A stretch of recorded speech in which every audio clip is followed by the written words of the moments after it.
but it was in that area. So, and I kept looking at each of them, trying to figure out who was dropping these bombs. Like, they were bombs. Like, you could tell where they were coming from. Like, I'm like, Jesus. So, boom, fuck it. Friday night, I go up there for the first show, and I'm smelling fucking bombs again. I'm like, what the fuck is this? And it's like every 15 minutes. Just a new one. Yeah, boom, it's like refreshing. Boom. And then Friday night, I smelt it. I couldn't figure out. It was in my nose. I went there Saturday. And Saturday, I started walking people. People were walking Saturday early. From the smell? Yeah, so yeah. I thought it was me. Yeah. Your heart breaks on stage. That's right, yeah, I remember. Get up. And next thing you know, fucking afterward, I go, bro, what the fuck? And they're like, every time you flush the toilet upstairs, they didn't know that when they rented the place. So it's like... There was like construction going on or something too, and so it was like all the plumbing was all fucked up. There was like something that kept backing up, but it's in a mall, like a new edition of a mall at the time. So they're doing all this new shit and everything, and so yeah, every time someone flushed the toilet, we'd get like a out a vent or some shit, like right into the showroom. Oh no. How are you adjusting to LA so far? I like it. I mean, I'm keeping my head clean and I'm working hard, Where are you living? I live in East Hollywood.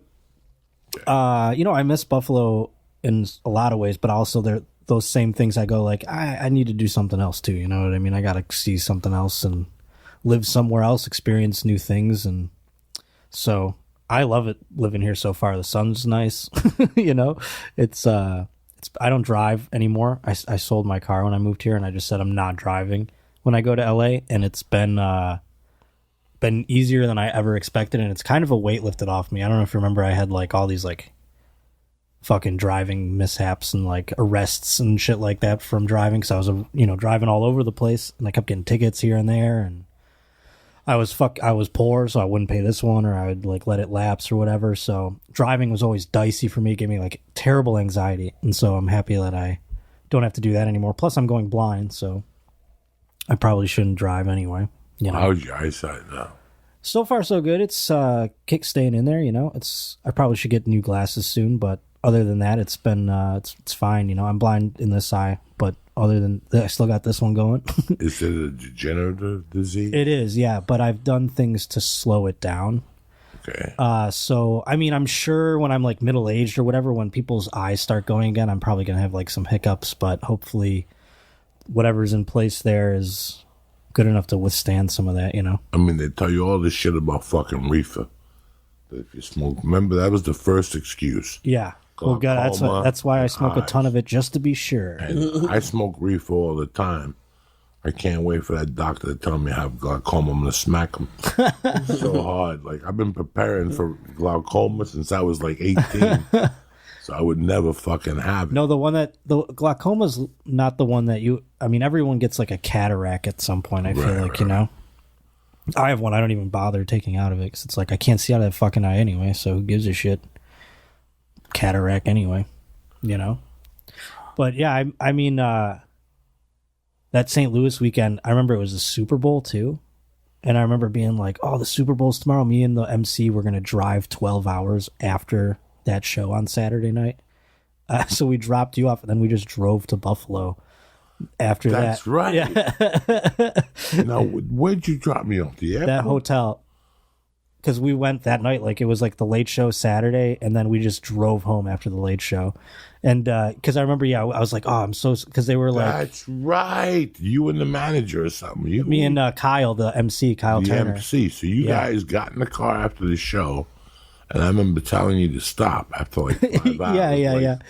I drove straight. He fell asleep like right away. Yeah, he's like, I'll sleep now, and then I'll wake up and drive the second half, so we can get home by like 1 o'clock, take a nap, watch the Super Bowl.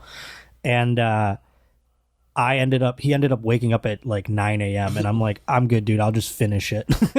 And I did. I just drove because I wanted to see that Super Bowl. Well, wasn't there a time you were telling me when we first met that like there was a time you like went back and forth from Cleveland to Buffalo? Oh, when I lived there, and when I did those shows like with you, I had all these shows lined up before I moved, because it was like the whole thing of me getting that job offer to me moving was 7 days. I had to decide if I want to go, and I had to be there in 7 days to like launch the show. So it was all very quick, and I had all these shows booked in Buffalo, including the one I did with you. And so I had my apartment in Buffalo still, and then I was just sleeping in my Jeep in Cleveland, and then like waking up and like taking a shower at like the gym, and then going into work at 3 a.m. to do morning radio, and then driving back like on the weekends to sleep in my apartment in Buffalo and like do the shows basically. So yeah, that was like, I think I drove from Cleveland to Buffalo the morning of that show, and then slept in my apartment that just had a mattress in it, and then woke up with my cousin and drove back to Cleveland and just went back to like work. People really never know. And if you look back at those times, you're like, was I fucking crazy? Yeah. Like, what would make you drive and sleep in your fucking car? It's a love. Yeah.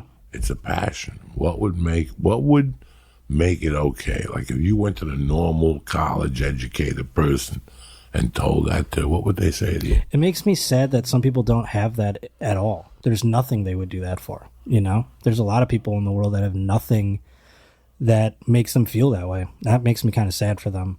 But they probably think I'm crazy for saying that. But it was really weird because before the age of 28, nothing was worth living and dying for. And somehow or another, I got locked up, and I ended up, getting exposed to more comedy and seeing Dice, and then I'm like, I want to do stand-up.